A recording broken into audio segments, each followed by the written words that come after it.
students, welcome to this session of special tele class. आज मैं पढ़ाऊंगी आपको क्लास 6 साइंस का chapter sorting materials into groups. मैं हूं Lubna Khan, zonal resource person, zone Rainawari. तो आज जो हम चैप्टर पढ़ने वाले हैं काफी इंटरेस्टिंग चैप्टर है, सॉर्टिंग मटेरियल इनटू ग्रुप्स। तकसीम करना, डिवाइड करना मटेरियल्स को, जो आपके इर्द गिर्द हैं, चीजें हैं, मटेरियल्स हैं, किसमें? ग्रुप्स। सॉर्टिंग करना, चीजों को अलग अलग करना। अब यहाँ पे दो सवाल हैं, हम सॉर्टिंग करें तो क्यों करें, किस लिए करें, और अगर सॉर्टिंग करें भी तो कैसे करें। इस पूरे चैप्टर में हमें यही देखना है कि सॉर्टिंग हम क्यों करें, इससे क्या फायदा है, क्यों हम चीजों को ग्रुप्स में डिवाइड करें, और अगर करें भी तो किस तरीके से हम चीजों के ग्रुप्स बनाएं। इसके लिए मैं आपकी डेली लाइफ से एक छोटी सी मिसाल आपको देती हूँ। जब आप शॉपकीपर के पास जाते हैं तो वहां पे आप देखते हैं सॉर्टिंग की एक बहुत ही अच्छी एग्जांपल। शॉपकीपर ने बिस्किट्स एक साइड से एक कॉलम, एक रैक में रखे होते हैं, साबुन एक रैक में रखे होते हैं, डिटर्जेंट एक रैक में रखे होते हैं, किरियाना एक तरफ से रखा होता है। तो इसे हम कह सकते हैं कि शॉपकीपर ने अपना सारा सामान सॉर्ट कर दिया है, अलग अलग कर दिया है। अब इससे क्या फायदा है, सॉर्टिंग से क्या फायदा है? जैसे आपको बिस्किट खरीदनी है तो शॉपकीपर को टाइम नहीं गवाना है कि मैंने बिस्किट शॉप में कहां पे रखी है। उसको पता है कि ये बिस्किट का रैक है, वो उस तरफ जाएगा, बिस्किट उठाएगा और आपको देगा। यानी दो चीजें होंगी, पहली कन्वीनियंस, सहूलियत, आपको देखने में कि कौन सी बिस्किट इसके पास है, आप डायरेक्ट बिस्किट के रैक की तरफ देखोगे और उसका शॉपकीपर का टाइम बचेगा।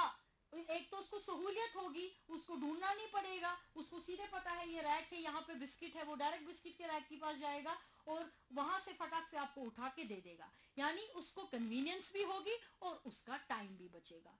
तो सॉर्ट करना, चीजों को अलग अलग करने से, सॉर्ट करने से सहूलियत होती है, कन्वीनियंस होती है।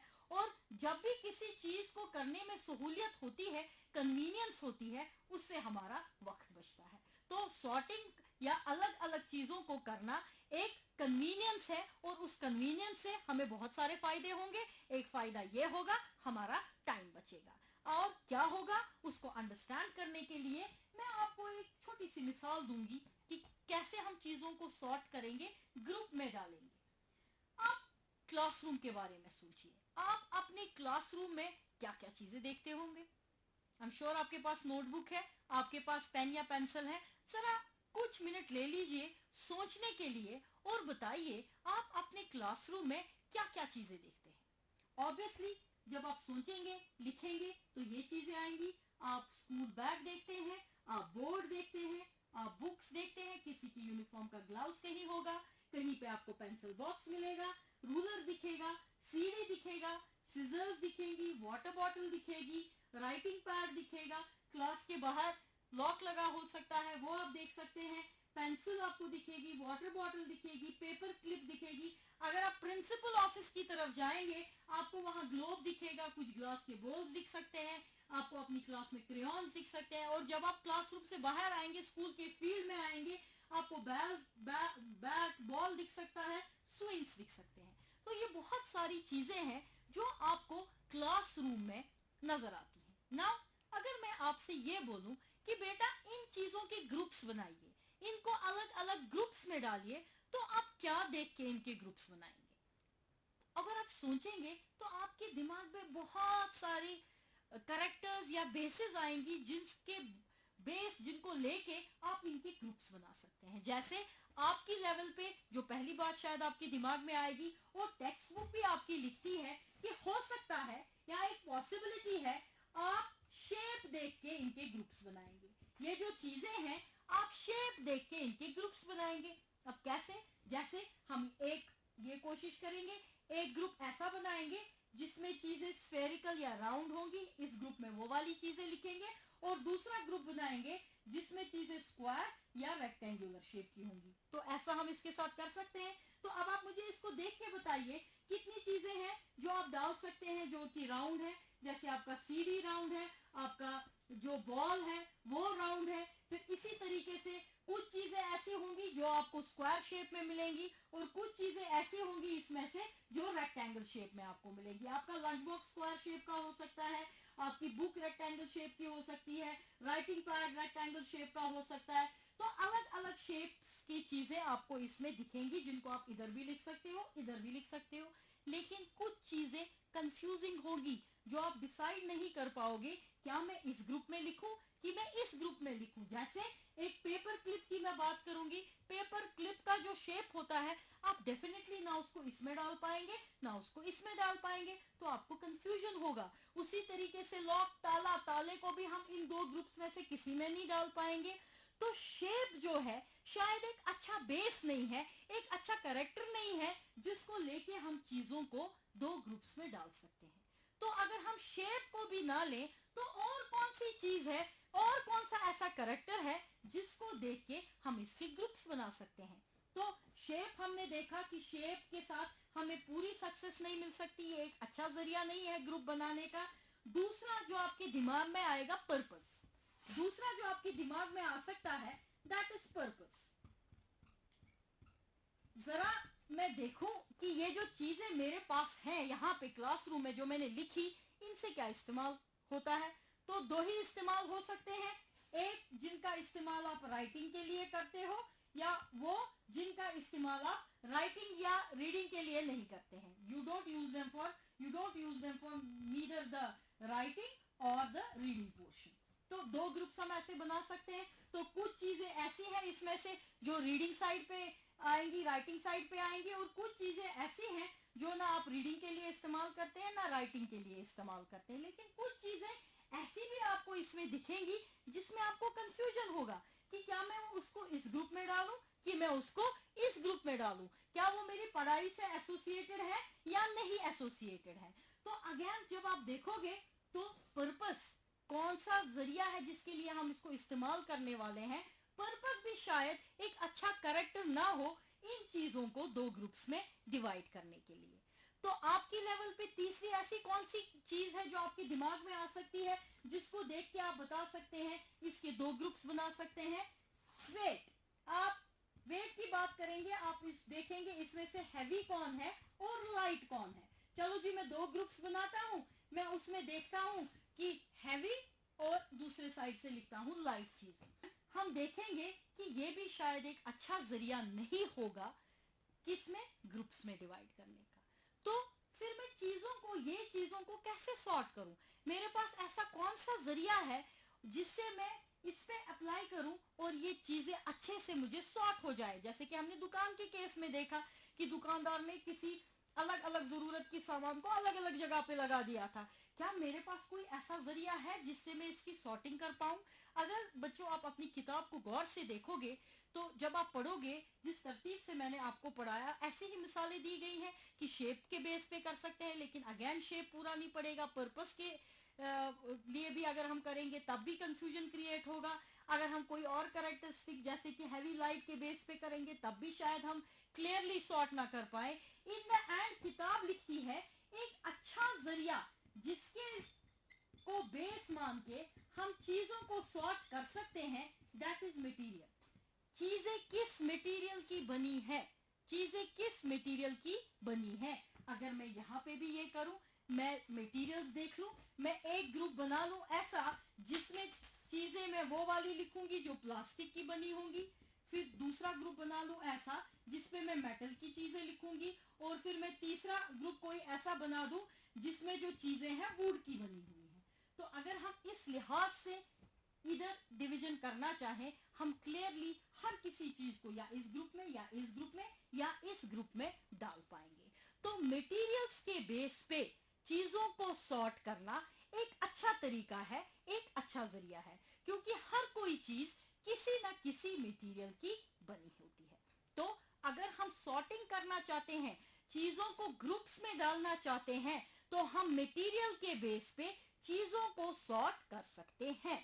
तो एक बात जो अभी तक हमने इस डिस्कशन से समझी वो बात यह थी कि अगर हम चीजों को सॉर्ट करना चाहते हैं, अगर हम चीजों को सॉर्ट करना चाहते हैं, तो सॉर्टिंग के लिए हमारे पास एक अच्छी बेस, एक अच्छा जरिया है कि हम चीजों को मटेरियल के बेस पे सॉर्ट करें, हम चीजों को मटेरियल के बेस पे सॉर्ट करें। देखिए, इसके लिए हम एक छोटी सी एक्टिविटी करेंगे। मैं यहाँ पे करती हूँ, आप अपने घरों में कर सकते हैं, बहुत ही आसान है।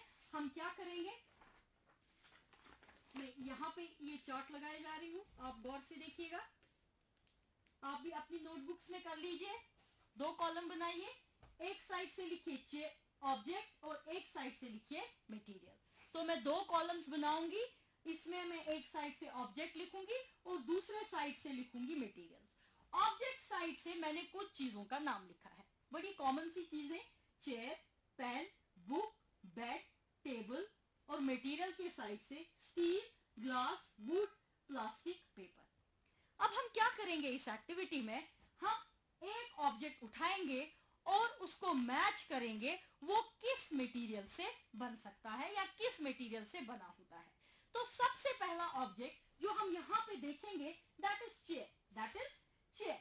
तो आइए चेयर को देखते हैं किस किस मटेरियल से चेयर बनी होती है। सबसे पहले जब मैं पूछूं चेयर किसकी बनी होती है, तो मोस्ट ऑफ द टाइम्स पहला जवाब आएगा जी मैडम वुड से बनी होती है। क्या चेयर सिर्फ वुड से बनती है? नहीं, कुछ बच्चे ये भी कह सकते हैं मैम चेयर प्लास्टिक से भी बन सकती है। बिल्कुल सही, तो हम चेयर को वुड से भी मिलाएंगे, प्लास्टिक से भी मिलाएंगे। आपने ये भी देखा होगा कि कुछ चेयर स्टील चेयर्स या मेटल चेयर्स भी हो सकती हैं, तो चेयर इस चीज से भी बन सकती है। तो हमने पहला ही ऑब्जेक्ट लिया चेयर और हमने देखा ये चेयर एक से ज्यादा मटेरियल से बन सकता है। चेयर वुड से भी बन सकता है, प्लास्टिक से भी बन सकता है, स्टील से भी बन सकता है। अगेन हम पेन की बात करेंगे। पेन कितनी चीजों से बनता है? पेन, कैसे पेन्स को आप देखते हैं? पेन अमूमन सबसे पहले जिसके साथ आप मैच करेंगे प्लास्टिक है, पेन प्लास्टिक से बन सकता है। पेन और किससे बन सकता है? कभी कभी आपने वुड के बने हुए पेन, पुराने जमाने में काफी इस्तेमाल होते थे, वुड के भी पेन बन सकते हैं और स्टील के भी पेन बन सकते हैं। तो पेन को हम 3 मटेरियल्स के साथ यहाँ मैच कर सकते हैं। अगेन अगर हम बेड की बात करेंगे, देखिए बेड भी हम एक से ज्यादा मटेरियल्स के साथ मैच कर सकते हैं। बेड वुड से भी बन सकता है, बेड प्लास्टिक से भी बन सकता है, बेड स्टील से भी बन सकता है। टेबल की हम इसी तरीके से बात करेंगे, टेबल वुड से भी बन सकता है, टेबल प्लास्टिक से भी बन सकता है, टेबल स्टील से भी बन सकता है। बुक की हम बात करेंगे, बुक पेपर से भी बन सकता है, अमूमन पेपर से ही ज्यादा बनता है। और कुछ बुक्स आमतौर पे जो छोटे बच्चों के लिए, बिगिनर्स के लिए, टॉडलर्स के लिए किताबें आती हैं, वो कुछ किताबें प्लास्टिक से भी बनती हैं। इसलिए बनती है ताकि बच्चे काटे ना, क्योंकि छोटे बच्चे अक्सर पेपर की बनी हुई बुक्स को काटते हैं। तो हमने यहाँ पे एक रिलेशन सीखी या एक रिलेशन जो हमने यहाँ पे ड्राइव की वो क्या है, जरा इसको सोच के मुझे बताइए। हमने यहाँ पे कौन सी चीज सीखी? विच relation did we learn?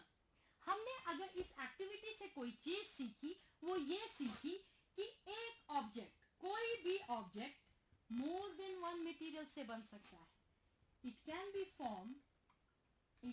B form of more than one material. It can be formed of more than one material. तो चीज जो हमने यहाँ पे इस एक्टिविटी से सीखी, कोई रिलेशन जो हमने इस एक्टिविटी से डिराइव किया या सीखा, वो ये था कि एक ऑब्जेक्ट एक से ज्यादा मटेरियल से बन सकता है। जैसे हमने चेयर के केस में देखा कि चेयर सिर्फ वुड से नहीं बन सकती है, चेयर प्लास्टिक से बन सकती है, चेयर स्टील से बन सकती है। बाकी ऑब्जेक्ट्स के साथ भी हमने यही देखा कि एक ऑब्जेक्ट एक से ज्यादा मटेरियल से बन सकता है। तो फिलहाल हम इस चीज को याद रखेंगे कि एक ऑब्जेक्ट एक से ज्यादा मटेरियल से बन सकता है। अब हम एक और एक्टिविटी करेंगे, बिल्कुल इसके ऑपोजिट तरह से करेंगे। फिर से हम यही करेंगे। अपने नोटबुक्स में आप क्या करेंगे, आप 2 कॉलम्स बनाइए। इस बारी पहले कॉलम में आप मटेरियल लिखिए और दूसरे कॉलम में आप ऑब्जेक्ट लिखिए। यानी पहली एक्टिविटी का हम उल्टा करेंगे, पहली एक्टिविटी का हम उल्टा करेंगे। तो मुझे बताइए वुड से क्या क्या चीजें बन सकती हैं? वुड से कौन कौन सी चीजें हम बना सकते हैं? हाँ, हम फर्नीचर बना सकते हैं वुड से। We can make furniture with wood, we can make toys with wood, we can make household items with wood. शायद और भी कितनी सारी चीजें होंगी जो हम वुड से बना सकते हैं। मैंने तो कुछ ही चीजें लिखी हैं। यानी मटेरियल है और देखिए कितने ऑब्जेक्ट्स इससे बन सकते हैं। इसी तरीके से पेपर से कितनी चीजें बन सकती हैं, पेपर से भी n नंबर ऑफ थिंग्स बन सकते हैं, लेदर से भी n नंबर ऑफ थिंग्स बन सकते हैं, प्लास्टिक से भी बहुत ऑब्जेक्ट्स, कॉटन से भी बहुत ऑब्जेक्ट्स बन सकते हैं। हर किसी में, जैसे पेपर से क्या क्या बनेगा, पेपर से बुक बन सकती है, पेपर से डेकोरेशन पीसेस बन सकते हैं, इसी तरीके से लेदर से कपड़े बन सकते हैं, लेदर से बैग्स बन सकते हैं, लेदर से जूते बन सकते हैं। प्लास्टिक से आज देखिए क्या नहीं बनता, प्लास्टिक हमारी लाइफ में कहाँ नहीं है, तो प्लास्टिक से भी हम 5 से 10 ऑब्जेक्ट्स का नाम लिख सकते हैं जो प्लास्टिक से बनेगी। इसी तरीके से कॉटन से कितनी चीजें बनती हैं। जब आप इस एक्टिविटी को कंप्लीट करेंगे तो फिर से आप एक बात सीखेंगे, जैसे हमने यहाँ पे सीखा कि एक ऑब्जेक्ट से एक से ज्यादा मटेरियल से भी एक ऑब्जेक्ट बन सकता है। तो इस एक्टिविटी से हमने क्या सीखा, जो मैंने अभी की और बहुत ही आसान थी, इससे हमने ये सीखा कि एक मटेरियल से, फ्रॉम वन मटेरियल, एक मटेरियल से हम बहुत सारे ऑब्जेक्ट्स बना सकते हैं। एक मटेरियल से बहुत सारे ऑब्जेक्ट्स बन सकते हैं। इसकी उल्टी बात यहां मैं कह रही हूं, एक ऑब्जेक्ट बहुत सारे मटेरियल से बन सकता है, और यहां पे मैं बोल रही हूं एक मटेरियल से बहुत सारे ऑब्जेक्ट्स बन सकते हैं। तो अगर हम दोनों को मिलाएं तो हम ये बात सीखते हैं कि अलग अलग ऑब्जेक्ट्स को बनाने के लिए हम अलग अलग मटेरियल्स का इस्तेमाल करते हैं। तो फिर से मैं अपनी बात को दोहराऊंगी, अलग अलग ऑब्जेक्ट्स को बनाने के लिए हम अलग अलग मटेरियल्स का इस्तेमाल करते हैं। जैसे हमें कपड़े पहनने हैं, हम कॉटन से बनाएंगे, वूल से बनाएंगे, प्लास्टिक से नहीं बना सकते।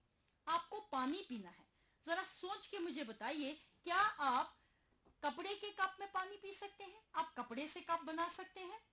ऐसा करेंगे आप? अगर आप करेंगे भी शायद वो सक्सेसफुल नहीं रहेगा, बिकॉज जैसे ही आप उस कप में पानी डालोगे वो सारा लीक कर जाएगा। तो कपड़े को हम इस्तेमाल नहीं कर सकते हैं पानी बनाने के लिए। इसी तरीके से किताब में लिखा है, एग्जाम्पल दी हुई है, क्या आप कागज का इस्तेमाल करेंगे बर्तन बनाने के लिए? कर सकते हैं। आई एम वेरी श्योर जब आप सोचोगे सबका जवाब ना ही होगा, बिकॉज अगर हमने कागज से बर्तन बना लिए और जैसे ही हम गैस पे इन बर्तनों को चढ़ाएंगे खाना पकाने के लिए, बर्तन जल जाएंगे। तो हमें कौन सा ऑब्जेक्ट किस मटेरियल से बनाना है, इसके लिए हम किसी चीज की तरफ पहले देखते हैं, यानी ऑब्जेक्ट किसी स्पेसिफिक मटेरियल से ही बनता है। जब भी हमें कोई ऑब्जेक्ट बनाना होता है, whenever we make an object, we choose the material.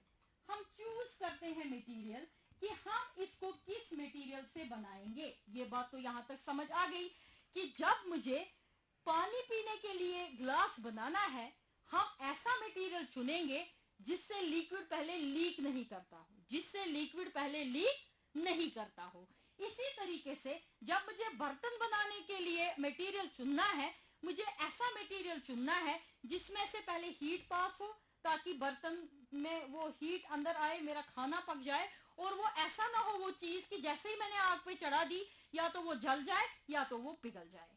तो जब भी हम ऑब्जेक्ट को बनाने की सोचते हैं तो हम मटेरियल को चूज करते हैं। अब सवाल ये कि जो कि बहुत जरूरी है, हम मटेरियल को क्यों चूज करते हैं, कैसे चूज करते हैं? मटेरियल को हम चूज करते हैं, जैसे कि मैंने अभी बोला, हम कपड़े से गिलास नहीं बना सकते पानी पीने के लिए, बिकॉज कपड़े से पानी लीक करेगा। यानी कपड़े की प्रॉपर्टी ऐसी नहीं है कि वो पानी को होल्ड कर पाए। यानी हम ऑब्जेक्ट को सिलेक्ट करते हैं या चूज करते हैं उसकी प्रॉपर्टी के बेस पे, उसकी प्रॉपर्टी के बेस पे। तो अभी तक जितना हमने डिस्कस किया, छोटी छोटी एक्टिविटीज की, उससे हमने देखा कि हम हर किसी ऑब्जेक्ट को बनाने के लिए किसी खास मटेरियल को चूज करते हैं, किसी खास मटेरियल को चूज करते हैं। क्यों मटेरियल को चूज करते हैं? क्या देख के? उसकी प्रॉपर्टी देख के, ताकि जो मटेरियल मैंने चूज किया है, जो मटेरियल मैंने चूज किया है वो मेरे पर्पस को सपोर्ट करे। जिस चीज के लिए मैं इसको इस्तेमाल करना चाहती हूँ उस पर्पस को मेरा वो मटेरियल सपोर्ट करे। तो जब मुझे पानी पीने के लिए गिलास बनाना है तो उस वक्त मैं कतई भी कपड़े का इस्तेमाल नहीं करूंगी, बिकॉज कपड़े से पानी लीक होगा, यानी वो प्रॉपर्टी मेरे पर्पस को, यानी पानी होल्ड करके मैं उसे पी पाऊं, उस पर्पस को सपोर्ट नहीं करती है। तो किसी किसी भी ऑब्जेक्ट को बनाने के लिए हम मटेरियल चुनते हैं। मटेरियल इस तरीके का चुनते हैं ताकि उसकी प्रॉपर्टी, जिस चीज के लिए मैं उस मटेरियल या उस ऑब्जेक्ट को इस्तेमाल करने वाली हूं, उस मटेरियल की प्रॉपर्टी मेरे पर्पस को सपोर्ट करे। तो एक बात जो हम ऊपर से अभी तक सीखते आए कि सॉर्टिंग मटेरियल्स की, जो सॉर्टिंग चीजों ऑब्जेक्ट्स की है, वो मटेरियल्स के बेस पे हो सकती है। हम सॉर्ट कर सकते हैं चीजों को, एक सिस्टमैटिक तरीका सॉर्ट करने का है कि मटेरियल्स के बेस पे करेंगे। फिर मैंने बोला कि मटेरियल्स को हम प्रॉपर्टीज देख के चुनते हैं, मटेरियल्स को हम प्रॉपर्टीज देख के चुनते हैं। तो क्या हम ऐसा नहीं कह सकते कि मटेरियल्स को या ऑब्जेक्ट्स को सॉर्ट करने का ज्यादा अच्छा तरीका है कि हम मटेरियल्स को उनकी प्रॉपर्टीज के ऊपर सॉर्ट करें? तो अगर हम इस रिलेशन को गौर से देखें कि ऑब्जेक्ट्स को हम सॉर्ट करते हैं मटेरियल्स के बेस पे और मटेरियल्स को हम चुनते हैं प्रॉपर्टीज के बेस पे, अल्टीमेटली हमारा सफर सॉर्टिंग के लिए शुरू हुआ था। तो क्या हम ये बात नहीं कह सकते कि हम मटेरियल्स को या ऑब्जेक्ट्स को सॉर्ट कर सकते हैं प्रॉपर्टीज के बेस पे? तो एक अच्छा तरीका होगा हम मटेरियल्स को सॉर्ट करें किनके बेस पे? प्रॉपर्टीज के बेस पे। तो हम इस नतीजे पे पहुंचते हैं या इस फैक्ट पे पहुंचते हैं कि सॉर्टिंग जो है सबसे पहले एक कन्वीनियंस है, सबसे पहले एक कन्वीनियंस है, और उसके बाद मटेरियल्स को हम सॉर्ट कर सकते हैं on the basis of properties, on the basis of properties. Materials को सॉर्ट करने का एक बहुत ही अच्छा तरीका है प्रॉपर्टीज को देख के। मटेरियल्स को सॉर्ट करने का एक बहुत ही अच्छा तरीका है प्रॉपर्टीज को देख के, प्रॉपर्टीज के ऊपर हम मटेरियल्स को सॉर्ट करें। अब मटेरियल्स की ऐसी कौन सी प्रॉपर्टीज हैं जिनको देख के हम उनको सॉर्ट कर सकते हैं? बहुत सारी प्रॉपर्टीज। अपीयरेंस, चीजें दिखती कैसी हैं, क्या इनमें चमक है कि नहीं है, क्या चीजें रफ हैं कि चीजें सॉफ्ट हैं। दूसरी प्रॉपर्टी सॉल्युबिलिटी इन वाटर, क्या चीजें पानी में मिक्स होती हैं, डिसॉल्व होती हैं कि नहीं डिसॉल्व होती हैं, क्या चीजों के थ्रू लाइट पास होती है कि नहीं पास होती है, क्या चीजें पानी में तैरती हैं कि पानी के अंदर डूब जाती हैं। तो ऐसी कई सारी प्रॉपर्टीज है जिसको देख के हम मटेरियल्स को सॉर्ट कर सकते हैं। और इस चैप्टर में शायद इसीलिए प्रॉपर्टीज ऑफ द मटेरियल के ऊपर बात की गई है। पहले तो ये समझाया गया है कि मटेरियल्स को सॉर्ट करना बहुत जरूरी है या ऑब्जेक्ट्स को सॉर्ट करना बहुत जरूरी है, बिकॉज उससे कन्वीनियंस होती है, उससे सहूलियत होती है, हम उससे हमारा टाइम बचता है। और मटेरियल्स को सॉर्ट करने का एक बहुत ही अच्छा तरीका है उनकी प्रॉपर्टीज के ऊपर उनको सॉर्ट करना। और जब हम मटेरियल्स को उनकी प्रॉपर्टीज के ऊपर सॉर्ट करेंगे तो किस तरीके से करेंगे? हम ऐसे मटेरियल्स जिनकी प्रॉपर्टी सिमिलर होगी, जिनकी प्रॉपर्टी एक जैसी होगी, उनको हम एक ही ग्रुप में डालेंगे। जिनकी प्रॉपर्टीज अलग अलग होंगी, डिसिमिलर होंगी, उनको हम दूसरे ग्रुप में डालेंगे। तो on the basis of similarity, कि जिसकी प्रॉपर्टी एक जैसी होगी, जैसे जो चीजें चमकदार होंगी उनको हम एक ग्रुप में डालेंगे, जिन चीजों में चमक या लचर नहीं होगा उनको हम दूसरे ग्रुप्स में डालेंगे। तो on the basis of properties materials को सॉर्ट करना एक बहुत ही अच्छी चीज है। तो कन्वीनियंस से अब, तो सॉर्टिंग से अब क्या क्या होगा? कन्वीनियंस होगी, और हम चीजों के अंदर जो प्रॉपर्टीज की सिमिलैरिटी है या डिसिमिलैरिटी है, हम उसको समझ पाएंगे। तो सॉर्टिंग के क्या इंपॉर्टेंस है, क्या फायदे हैं, जो सवाल आपको आ सकता है। सबसे पहले इससे हमें सहूलियत होती है, कन्वीनियंस होती है, और उसके बाद हमें चीजों की सिमिलैरिटी या डिसिमिलैरिटी जो है प्रॉपर्टीज में, वो समझ आती है। वी अंडरस्टैंड दैट जो चीजों के प्रॉपर्टीज के अंदर सिमिलैरिटी है, एक जैसापन या मुख्तलिफियत है चीजों की प्रॉपर्टीज के अंदर, उसको हम आराम से सॉर्ट कर सकते हैं या समझ सकते हैं जब हम मटेरियल्स को प्रॉपर्टीज के बेसिस पे सॉर्ट करेंगे। और इससे हमारा टाइम बचता है। कैसे टाइम बचता है? अगर मेरे पास दो ग्रुप्स हैं इस तरीके से, ग्रुप ए और ग्रुप बी, अगर ग्रुप ए में 100 चीजें हैं, ग्रुप बी में 200 चीजें हैं, तो मुझे क्या ग्रुप ए के चीजों को समझने के लिए 100 चीजों की प्रॉपर्टीज को देखना है? नहीं, हम ग्रुप ए में से एक चीज को उठाएंगे, एक आइटम को उठाएंगे, उसकी प्रॉपर्टी को सिर्फ समझेंगे, और इसमें आने वाली जो बाकी 99 चीजें हैं वो सारा उस पे भी अप्लाई होगा, क्योंकि हमने इनको इस ग्रुप में उन्हीं चीजों को, उन्हीं ऑब्जेक्ट्स को डाला होगा जिनकी प्रॉपर्टी एक जैसी होगी। तो इंस्टेड कि हम 100 चीजों को एक एक करके पढ़े, हम एक चीज को पढ़ सकते हैं, उसकी प्रॉपर्टीज को अंडरस्टैंड कर सकते हैं, वो पूरे ग्रुप पे अप्लाई होगा। इसी तरीके से इस साइड से भी हम 200 चीजों को नहीं पढ़ेंगे, एक चीज को उठा के उसकी प्रॉपर्टीज को अंडरस्टैंड करेंगे, उसकी प्रॉपर्टीज को समझेंगे, वो इस पे आने वाली हर किसी ऑब्जेक्ट के ऊपर अप्लाई होगा। तो सॉर्टिंग हर लिहाज से फायदेमंद है, ये हमको कन्वीनियंस देती है, इससे हमें सहूलियत होती है, जिससे अक्सर हमारा टाइम बचता है, और इससे हम किसी चीजों की जो प्रॉपर्टीज हैं उनमें जो सिमिलैरिटी है या डिसिमिलैरिटीज है उनको हम बड़े आराम से अंडरस्टैंड कर सकते हैं। तो सॉर्टिंग जो है हमने अभी अभी देखा कि अल्टीमेटली ये प्रॉपर्टीज पे आके रुकती है। तो चीजों की प्रॉपर्टी बहुत ही जरूरी है। तो इस चैप्टर में आगे हम अंडरस्टैंड करेंगे कि क्या है मटेरियल्स की प्रॉपर्टीज जिसका हम इस्तेमाल कर सकते हैं सॉर्टिंग के अंदर। लेकिन आज के लेक्चर में इतना ही, प्रॉपर्टीज को हम अगले वाले लेक्चर में इंडिविजुअली उठा के अंडरस्टैंड करेंगे, पढ़ेंगे, छोटी छोटी एक्टिविटीज करेंगे जो आप घर के अंदर कर सकते हैं। लेकिन आज के लेक्चर के लिए इतना ही। तब तक के लिए stay home, stay safe, take all the precautions to keep yourself safe. घर से बाहर न जाएं unless it is extremely necessary. अगर आपको, आपके पेरेंट्स को घर से बाहर जाना है, हर सूरत में मास्क का इस्तेमाल करें, और जब भी आप सरफेसेस को टच करें, आप अपने नाक, मुंह या आंख को ना टच करें डायरेक्टली, पहले अपने हाथों को धोइए। अगर सैनिटाइजर आपके पास अवेलेबल है, हैंड सैनिटाइजर का इस्तेमाल कीजिए। अगर हैंड सैनिटाइजर आपके पास अवेलेबल नहीं है तो सिंपली साबुन से हाथ धोइए, कम से कम 20 सेकंड के लिए हाथ धोइए। अगर आप ऐसा करेंगे तो जो हमें पता है बाहर इस वक्त वबा फैली है कोरोना, उसमें कोई इलाज नहीं है, prevention is the only cure. आप एहतियात बरतिए, घरों में बैठिए, सेफ रहिए। तो मैं भी दोबारा यही कहूंगी, stay home, stay safe. I'll see you in the next class. Till then, Allah Hafiz.